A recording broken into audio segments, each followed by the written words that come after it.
All right, well, so part two. Sorry, always my phone gets filled up with stuff, and so we were talking about what were we talking about?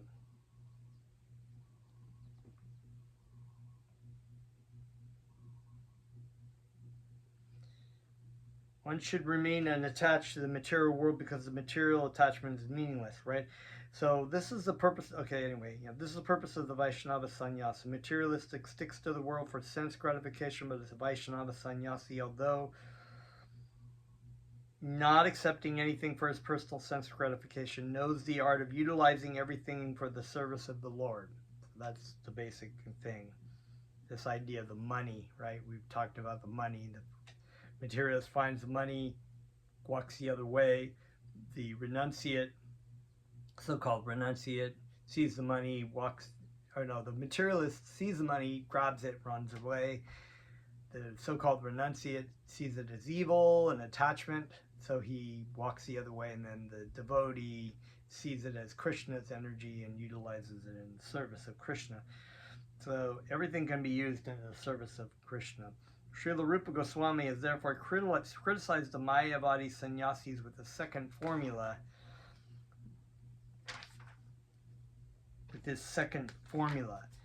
Because the Mayavadis do not know that everything has a utilization for the service of the Lord, they take the world to be false and falsely think that they are liberated from the contamination of the material world.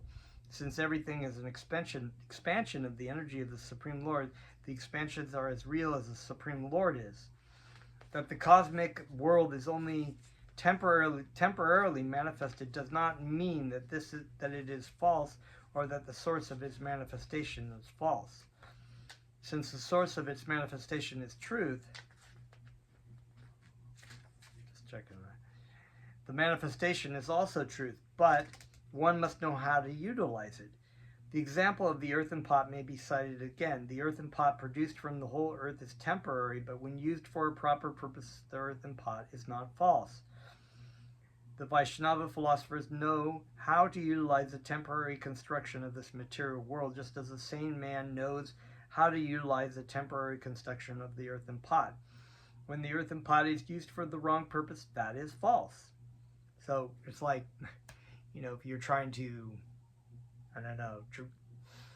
have an earthen pot and it has a purpose for it, and you try to step into it and drive it like a car, thinking it's a car. It's not a car, it's a pot. It has a certain purpose, but that it's false when you think it's a car and you utilize it for the car.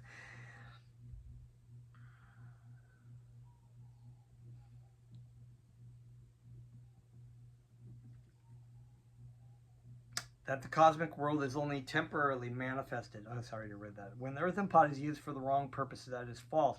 Similarly, the human body of the material world, when used for sense gratification, is false. But if the body and the material creation are used for the service of the Supreme Lord, their activities are never false. It is therefore confirmed in the Bhagavad Gita that even slightly using the body and the material world for the service of the Lord can deliver a person from the gravest danger. When properly utilized, neither the superior nor inferior energies emanating from the Supreme Personality of Godhead are false.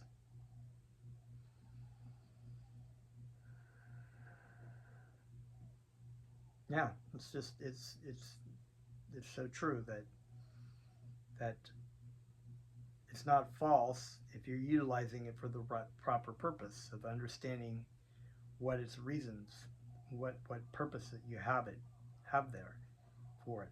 As far as fruitive activities are concerned, they are mainly based on the platform of sense gratification. Therefore, an advanced Krishna conscious person does not take to them.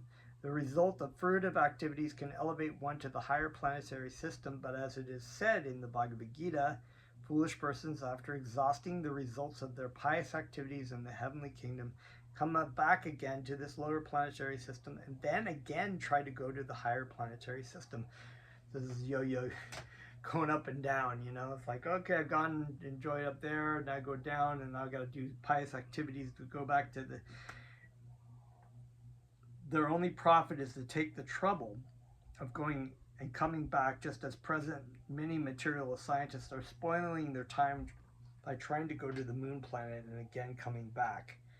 Those who are engaged in fruitive activities are described by the Vedas personified as Anda Parampara, or blind followers of the Vedic ritualistic ceremonies. Although such ceremonies are certainly mentioned in the Vedas, they are not meant for the intelligent class of men. Men who are too much attached to material enjoyment are captivated by the prospect of being elevated to the higher planetary system, and so they take to such ritualistic activities. Yeah, this is true. I remember my godbrother. We used to go to the Hindu temple, right, in California, to go chant, and there was people lined up to all different demigods, offering. They were like offering their praying for material benefit and praying and doing their sacrifices to be elevated to the heavenly planets.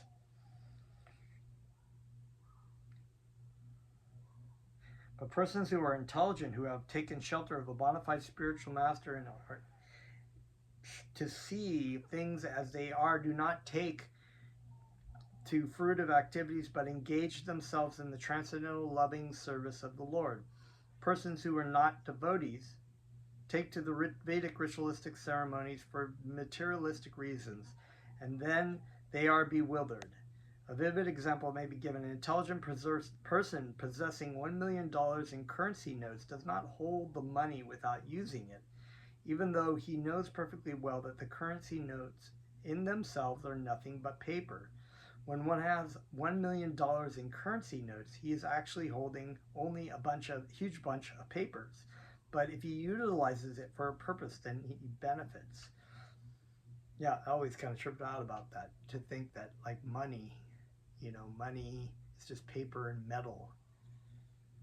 And in of itself, it has zero value, but because it's what it is, and if it's used in this right purpose, then it has value. Because the currency notes, although paper, are issued by the government, they have full value. Similarly, this material world may be false or temporary, but because it is an emanation from the Supreme Lord, it has its full value. The Vaishnava philosophers acknowledge the full value of this material world and know how to utilize it properly, whereas the Mayavadi philosophers fail to do so, just as those who mistake a currency note for ordinary paper discard it and cannot utilize the money. Srila Rupa Goswami therefore declares that if one rejects this material world as false, not considering the importance of this material world as a means to serve the Supreme Personality of Godhead, such renunciation has very little value. So that's a really good point. It's kind of like Mayavadis are like, well, money is false, therefore we should just throw away the money, without realizing that in its form it actually has value to be utilized in a certain purpose. A person who knows the intrinsic value of this material world for the service of the Lord, who is not attached to the material world, and who renounces the material world by not accepting it for sense gratification, is situated in real renunciation. So the real renunciation, that's this point that was brought up in the Bhagavad Gita with Arjuna. And Arjuna was thinking, I'm going to be a renunciate. I'm going to go off to the forest and not fight. And that's the right thing to do because I'm not being attached to the kingdom that I'm supposed to rightfully, and my brothers are supposed to be rightfully owning. So I'm actually detaching myself, and I'm going to go off to the forest and act like a spiritual person. But that was completely missing the point of the opportunity. And it's actually a very exciting thing. Everything around you, all these things, your talents, your abilities, the money that you have, the clothes that you wear, there's so many ideas and things that you can use in your service of your spiritual master and Krishna in the material world. It almost becomes a very exciting, great project of what can I use in the service of my spiritual master? What can I use to please Krishna? It's really, really wonderful. Instead of just being I'm just gonna renounce everything. So the real renunciation is renouncing the idea that the things in this material world are actually not uh, they're not yeah what was I going to say about that. The real renunciation is actually realizing that these things are not for you to utilize for your own pleasure and enjoyment as a fake or quasi Krishna. They're there for you to offer back to Krishna. Krishna already owns them, but he gives you the opportunity to come closer to him in love and in relationship by utilizing the things that you're stuck in. So it's like, how wonderful is that? You're the idiot who wanted to go away from him, and Krishna says, here, you could just offer me a fruit. You can offer me a flower. I mean, I already own that. I created it indirectly, but you can offer it back to me in love. And I'll just take that love, because that love and the relationship that you have with Krishna is about love. It's all about love. It's a wonderful, wonderful thing. Krishna Balaram and Vrindavan, this picture behind me, Krishna saying, just look at Vrindavan. Vrindavan is love embodied. Everything is about love, and Krishna and Balaram are the center of that love. And Krishna and Balaram are loving all the living entities. You can see here the birds are coming to Krishna, and the deer is looking up at Krishna. And all these pictures that we see of Krishna, they're devotees, or Lord Chaitanya, they're devotees looking at Lord Chaitanya in love, and Lord Chaitanya is in love with Krishna, and just this, it's a big love fest, which is so wonderful. Because Mayavadis are just like completely eliminate that idea of love, because they just see themselves as it's still as bad as materialism. It's like, this is my my Leela, my pastime, I'm God. So the personified Vedas. Okay, so where was I here? Srila Rupa Goswami therefore declares that if one rejects the material world as false, not considering the importance of this material world as a means to serve the Supreme Personality of God, such renunciation has very little value. A person who knows the intrinsic value of this material world for the service of the Lord, who is not attached to the material world and who renounces the material world by not accepting it for sense gratification, is situated in real renunciation. This is what Krishna told Arjuna. The material world is an expansion of the material energy of the Lord. Therefore, it is real. It is not false, as sometimes concluded from the example of the snake and the rope. The personified Vedas continued. The cosmic manifestation, because of its flickering nature and of its impermanent existence, appears to less intelligent men to be false. The Mayavadi philosophers take advantage of the flickering nature of this cosmic manifestation to try to prove their thesis that the world is false. Although to the Vedic version, before the creation, this world had no existence, and after the dissolution, the world will no longer be manifested. Voidists also take advantage of this Vedic version and conclude that the cause of this material world is void. But the Vedic injunctions do not say that it is void. The Vedic injunctions define the source of creation and dissolution as Yato Va Imani Bhutani Jayanti, he from whom this cosmic manifestation has emanated, and in whom, after annihilation, everything will merge. The same is explained in the Vedanta Sutras, and in the first verse of the first chapter of Srimad Bhagavatam, by the words Janmadi Ashya Yata, he from whom all things emanate. All these Vedic injunctions indicate that the cosmic manifestation is due to the Supreme Absolute Personality of Godhead, and that when it is dissolved, it merges into him. The same principle is confirmed in the Bhagavad Gita. The cosmic manifestation comes into existence and again dissolves, and after dissolution, it merges into the existence of the Supreme Lord. This statement definitely confirms that the particular energy known as Bahir Anga Maya, or the external energy, although of flickering nature, is the energy of the Supreme Lord, and as such, it cannot be false. It simply appears false. The Mayavadi philosophers conclude that because the material nature has no existence in the beginning and is non-existence after dissolution, it is false. But by the example of the earthen pots and dishes, the Vedic version is presented. Although the existence of the particular byproducts of the Absolute Truth is temporary, the energy of the Supreme Lord is permanent. So the earthen pot is made of a clay, and the clay, maybe it was just clay before, but it became the earthen pot, and then the earthen pot breaks down and becomes clay again, or becomes, they make it to something else. That doesn't mean it's just not real. It's not. That energy of Krishna is eternal. In the material form may be changing consistently, but that doesn't mean it's false. The earthen pot or water jug may be broken or transformed into another shape, such as that of a dish or a bowl, but the ingredient or the material basis, namely the earth, continues to be the same. The basic principle of the cosmic manifestation is always the same, Brahman, or the absolute truth, and therefore the Mayavadi philosopher's theory that it is false is certainly only a mental concoction. That the cosmic manifestation is flickering and temporary does not mean that it is false. The temporary of falsity is that which never had any existence but which exists only in name. For instance, the egg of a horse or the horn of a rabbit or the flower in the sky are phenomena which exist only in name. There are no horse's eggs, and there is no rabbit's horns, and there are no flowers growing in the sky.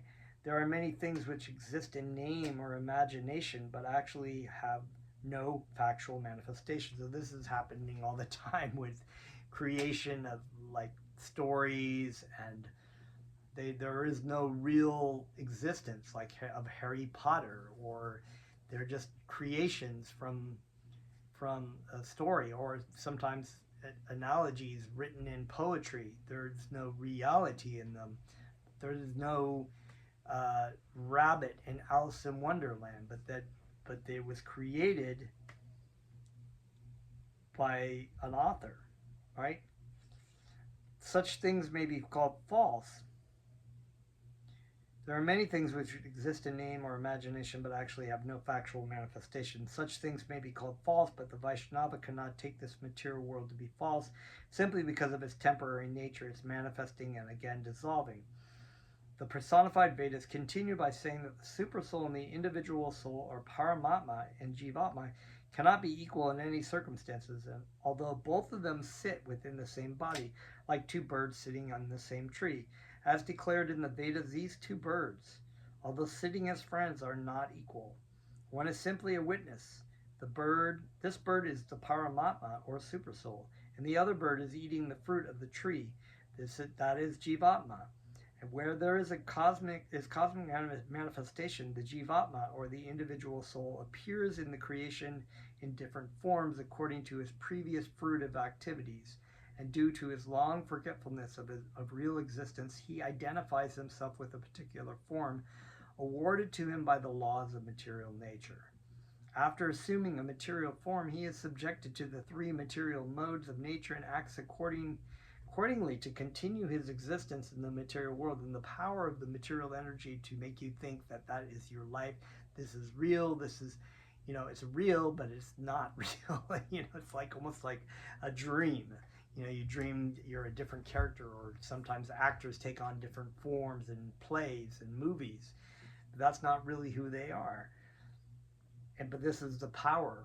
And sometimes people watch these movies and they get caught up in it, and they think, oh, so-and-so is just like that. And while he is enwrapped in such ignorance, his natural opulences become almost extinct. The opulences of the Supersoul, or the Supreme Personality of God, however, are not diminished, although he appears within this material world. He maintains all opulences and perfections in full, while keeping himself apart from all the tribulations of this material world. The conditioned soul becomes enwrapped in the material world, whereas the Supersoul, or the Supreme Personality of God, leaves it without being affected, just as a snake sheds its skin. The distinction between the supersoul and the conditioned individual soul is that the supersoul, or the Supreme Personality of Godhead, maintains his natural opulences known as Sadi, Aishvara, Ashtasiddhi, and Ashtaguna. Because of their poor fund of knowledge, the Mayavadi philosophers forget the fact that Krishna is always full with 6 opulences, 8 transcendental qualities, and 8 kinds of perfection. The 6 opulences are wealth, strength, beauty, fame, knowledge, and renunciation. No one is greater than or equal to Krishna in these 6 opulences. The first of Krishna's 8 transcendental qualities is that he is always untouched by the contamination of material existence. This is mentioned in the Upanishad Abhavidam. Just as the sun is never polluted by any contamination, the Supreme Lord is never polluted by any sinful activity. Although Krishna's actions may sometimes seem impious, he is never polluted by such actions.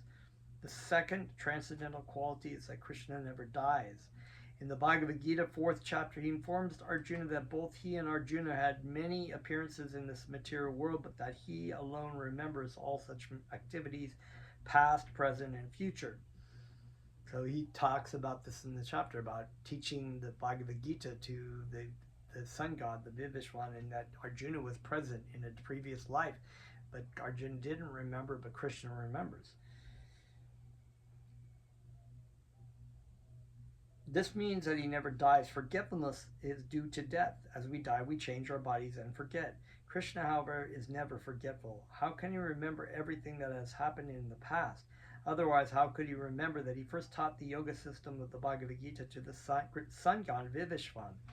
Therefore, he never dies, nor does he ever become an old man. Although Krishna was a great-grandfather when he appeared on the battle of Kurukshetra, he did not appear like an old man. Krishna cannot be polluted by any sinful activity. Krishna never dies. Krishna never becomes old. Krishna is never subjected to lamentation. Krishna is never hungry, and he is never thirsty. Whatever he desires is perfectly lawful, and whatever he decides cannot be changed by anyone. These are the 8 transcendental qualities of Krishna. Besides that, Krishna is known as Yogeshvara. He has all the opulences and facilities of mystic powers, such as Anima Siddhi, the power to become the smallest and smaller than the smallest. It is stated in the Brahma Samhita that Krishna has entered even within the atom. Andantara Shla Paramanu Chayantara Shtam. Similarly, Krishna as Garbhodakshaya Vishnu is within the gigantic universe, and he is lying in the causal ocean as Mahavishnu in a body so gigantic that when he exhales, millions and trillions of universes emanate from his body. This is called the Mahima Siddhi. Krishna also has the perfection of Lagima. He can become the lightest. It is stated in the Bhagavad Gita that it is because Krishna enters within this universe and within the atoms that all the planets are floating in the air. That is the explanation of weightlessness. Krishna also has the perfection of prapti. He can get whatever he likes. Similarly, he has the facility of Istita,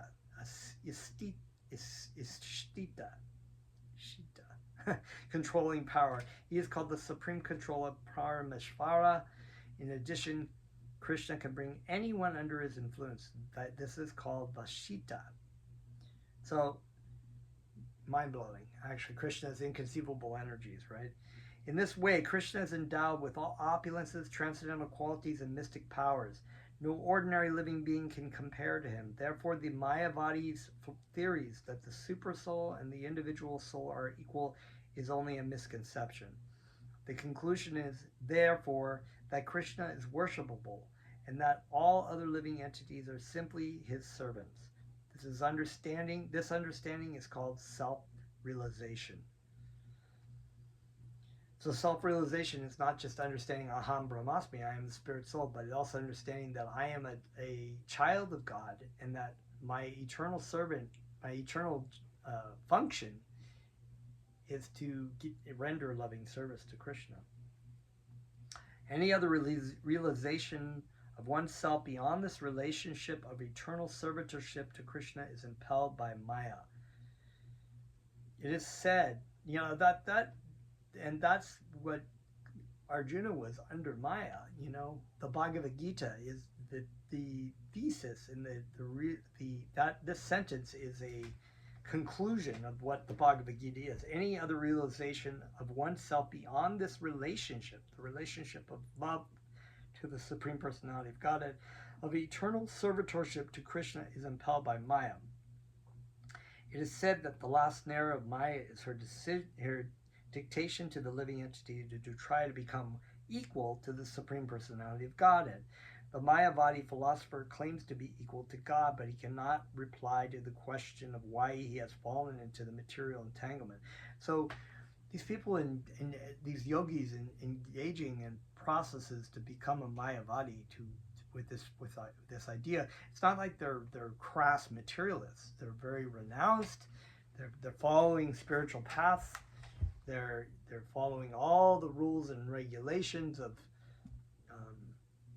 yama niyama, and they're very, very elevated. But they come to this point and realizing, oh, I am God. That's the last snare of Mayavadi.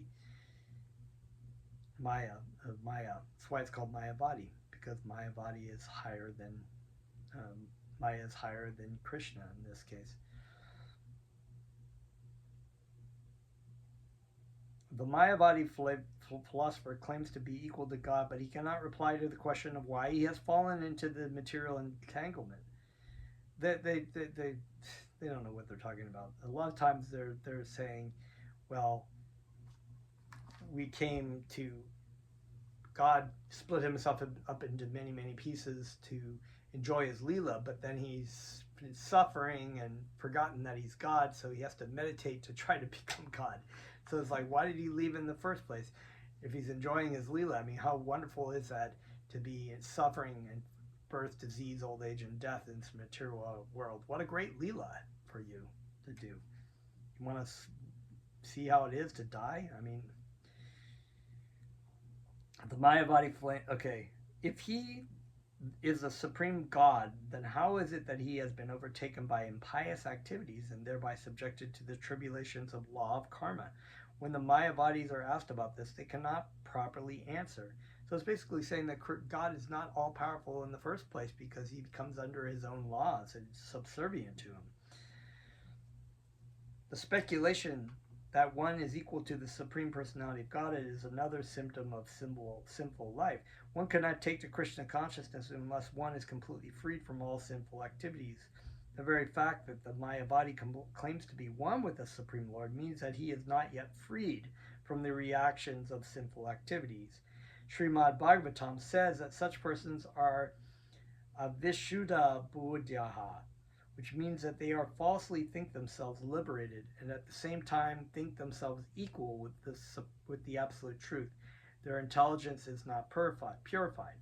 The personified Vedas said that if the yogis and the gyanis do not free themselves from sinful desires, then the particular process of self-realization will never be successful. Now, the process of sadhana bhakti is so wonderful that you can be engaging in the same process that you engage in when the pure bhakti or yoga form. The ends and the means are the same. It's all purifying and all powerful. Other forms of self-realization are not successful, cannot be successful, because if you're not freed from sinful desire, you will not ever come to understand. The same with Krishna consciousness, but you can actually purify your heart by engaging in the process to come to that point. Dear Lord, the personified Vedas continued, if saintly persons do not take to eradicate completely the roots of sinful desires, they cannot experience the supersoul, although he is sitting side by side with the individual soul. Samadhi, or meditation, means that one has to find the supersoul within himself. One who is not free from sinful reactions cannot see the supersoul. If a person has a jeweled locket in his necklace but forgets the jewel, it is almost as though he does not possess it. Similarly, if an individual soul meditates but does not actually perceive the presence of the supersoul within himself, his meditation is useless. Persons who have taken to the path of self-realization must therefore be very careful to avoid contamination by the influence of Maya. Srila Rupa Goswami says that a devotee should be completely free from all sorts of material desires. A devotee should not be affected by the results of karma and jnana. One has to simply understand Krishna and carry out his desires. That is the pure devotional stage. The personified Vedas continued. Mystic yogis who still have contaminated desires for sense gratification are never successful in their attempts, nor can they realize the supersoul within the individual self. As such, the so-called yogis and gyanis who are simply wasting their time in different types of sense gratification, either by mental speculation or by the exhibition of limited mystic powers, will never be liberated from conditional life and will continue to go through repeated births and deaths. For such persons, both this life and the next life are sources of tribulation.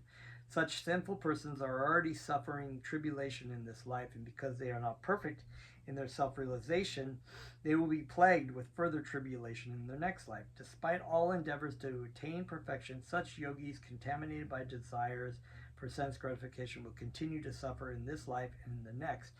So they're trying this harder method, but we're so eternally grateful for Lord Chaitanya and Lord Nityananda coming into this world and giving us a process that's so simple in this age of Kali to just hear and chant and purify our heart of this contamination of desires and lust, to actually come to the point of true love for Krishna. It's just the most wonderful and merciful. That's why Padita Pavana, that's why Lord Chaitanya is known the deliverer of the most fallen, because we are the most fallen. And he still comes and he picks us up and says, chant Krishna's names and be happy. Srila Vishwanatha Chakravarti Thakur remarks in this connection that if a sannyasi, persons in the renounced order of life, who have left their homes for self-realization, do not engage themselves in the devotional service of the Lord, but become attracted by philanthropic works such as opening educational institutions, hospitals, or even monasteries, churches, or temples of demigods, they find only trouble from such engagements, not only in this life, but in the next. Sannyasis who do not take advantage of this life to realize Krishna simply waste their time and energy in activities outside the jurisdiction of the renounced order.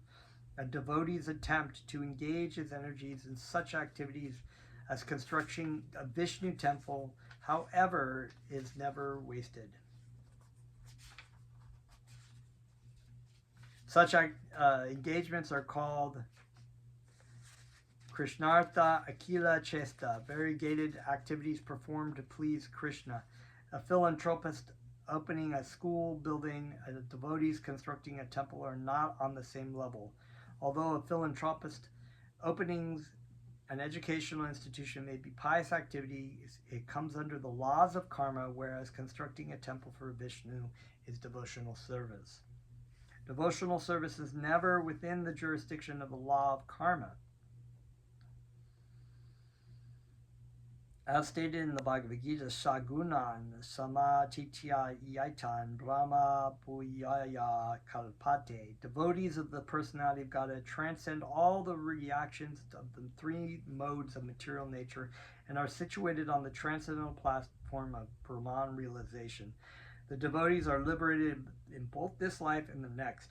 Any work done in this material world for Yajna, Vishnu, or Krishna is considered to be liberated work, but without connection to Achyuta, the infallible Supreme Personality of Godhead, there is no possibility of stopping the resultant actions of law of karma. The life of the Krishna consciousness is the life of liberation. The conclusion is that a devotee, by the grace of the Lord, is liberated in both this life and the next, whereas karmis, gyanis, and yogis are never liberated either in this life or the next. And yeah. Okay, so I think we'll stop there. We got about 9 pages left. When it is a long chapter, but I think I have like 16 classes on this.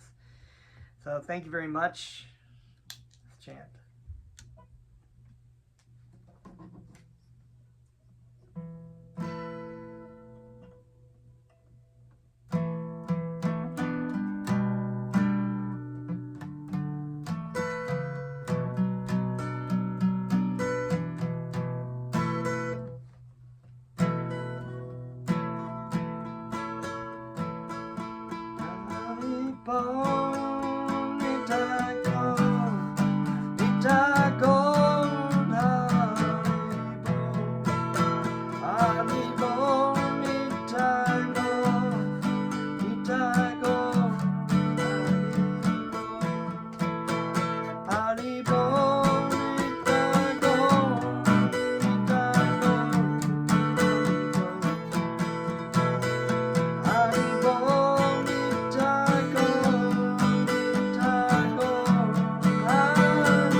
Okay.